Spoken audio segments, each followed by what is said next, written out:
Bir ayrılıq yaşadınız, kədərlisiniz. Sadəcə onu düşünür və onunla bağlı xəyallara dalırsınız. Ondan sonra kimisə sevə biləcəyinizə ya da güvənə biləcəyinizə şübhə edirsiniz. Onsuz bir həyat yaşamaq fikri belə sizə çox dəhşətli gəlir. Düzdür? Əslində yox.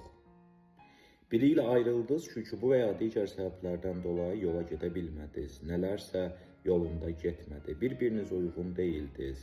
Ayrılıq qərarını kimin verməyi o qədər də önəmli deyil. Əgər bir ayrılıq yaşanıbsa, demək ki, iki nəfər də bir-birinə uyğun deyildi. Və əslində siz onun üçün darıxdığınızı zənn edərkən, onun üçün deyil, onunla birlikdə olarkən yaşadığınız hisslərdən ötürü darıxırsınız. Və nə qədər romantikadan kənar bir cümlədə olsa deməliyəm ki, hisslər dediyimiz şey sadəcə beynimizdə baş verən kimyəvi reaksiyalardır.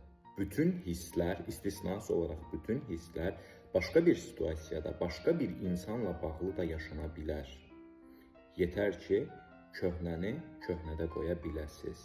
Bir müddət sonra qarşınıza doğru bir insan çıxa bilər, sizə daha uyğun bir insan çıxa bilər. O zaman onu dəyərləndirəcəksiniz. Yetər ki, əvvəlki insanı axtarmayın.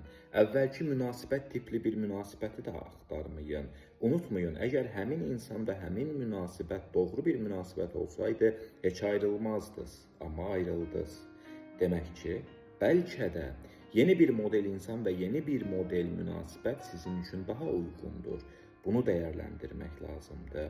Ona görə də ayrılıqdan sonra bir müddət özünüzə fasilə vermək, beyninizi sıfırlamanız və qarşınıza yeni bir insan çıxanda ona həqiqətən də yeni bir insan kimi yanaşmanız sizə çox daha faydalı olacaq.